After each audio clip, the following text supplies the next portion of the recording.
नमस्कार, आप देख रहे हैं न्यूज फॉर नेशन और मैं स्वाति पांडे आपके साथ। बिहार में अब ललन सिंह वर्सेस सुशील मोदी हो गया है।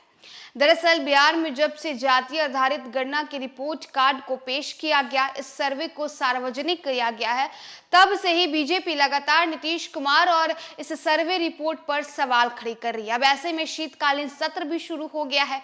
आज दूसरा दिन है। आज जो है बीते दिनों भी शीतकालीन सत्र हंगामे का भेंट चढ़ गया और आज भी हंगामे के कुल आसार दिखाई दे रहे हैं।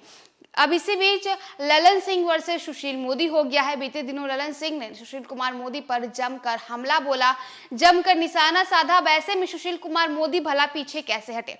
उन्होंने भी ललन सिंह से कई सारे सवाल खड़े किए। यानी जहां एक तरफ बिहार के पूर्व उप मुख्यमंत्री और राज्यसभा सांसद सुशील कुमार मोदी हैं, तो वहीं दूसरी तरफ मुंगेर से सांसद और जदयू के राष्ट्रीय अध्यक्ष ललन सिंह आमने सामने खड़े हो गए।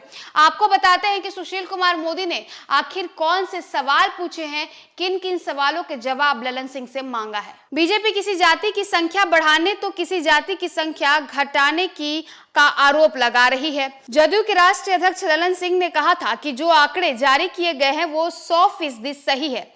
अब उस पर पूर्व उप मुख्यमंत्री और राज्यसभा सदस्य सुशील कुमार मोदी ने ललन सिंह से कुछ सवाल के जवाब मांगे हैं। उन्होंने कहा है कि ललन सिंह को हमसे सवाल पूछने से पहले जिस गठबंधन में वो हैं उसके नेताओं से सवाल पूछने चाहिए कि आज तक उन्होंने कांग्रेस शासित राज्यों में जातीय गणना क्यों नहीं करवाई। जब चुनाव नजदीक आया है और चुनाव का ऐलान हो गया है तब काहे कर रहे हैं और कह रहे हैं कि छत्तीसगढ़ में कराएंगे। इन्हें कोई जातीय गणना से मतलब नहीं है। इसके नाम पर देश और समाज को बांटने का काम हो रहा है। बीजेपी नेता कहते हैं कि अमित शाह तो ठीक कह रहे हैं कि यादव और मुस्लिम की संख्या बढ़ा दी गई है। 1931 में जातीय गणना हुई थी। उस समय बिहार में 12.7% यादव थे। उनकी संख्या बढ़ाकर 14.3 हो गई है। 1931 में बिहार में मुसलमानों की जनसंख्या 14.6% थी, जो बढ़कर 17.7% हो गई है। लालू यादव के दबाव में कुछ जातियों की संख्या बढ़ा दी गई है। सुशील कुमार मोदी आगे कहते हैं कि जो अति पिछड़ा समाज है, जिसको आप कह रहे हैं कि 36% है, वो इससे काफी ज्यादा है।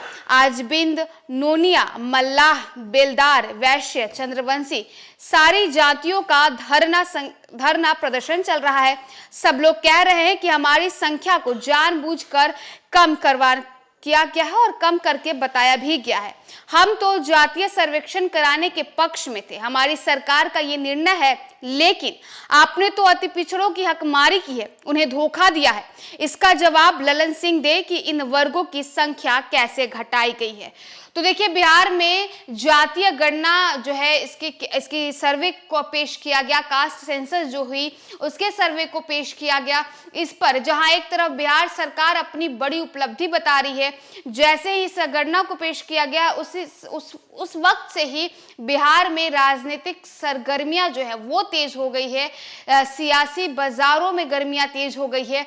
एक तरफ बीजेपी तो एक तरफ महागठबंधन सरकार खड़ी है। ऐसे में जहां एक तरफ तेजस्वी यादव, नीतीश कुमार कह रहे हैं कि बिहार एकमात्र ऐसा राज्य है जिसने जातीय आधारित गणना करवाया, तो वहीं दूसरी तरफ बीजेपी का कहना है कि इसमें धांधली की गई है। नीतीश कुमार ने अपने वोट बैंक को चमकाने के लिए पूरा खेल किया है।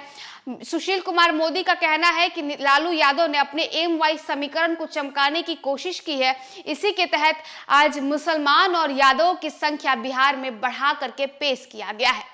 अब इस पर ललन सिंह ने भी जवाब दिया। उस पर सवाल सुशील मोदी की क्या थी वो हमने आपको बताया। फिलहाल इस खबर में बस इतना ही। आप देखते रहे न्यूज फॉर नेशन।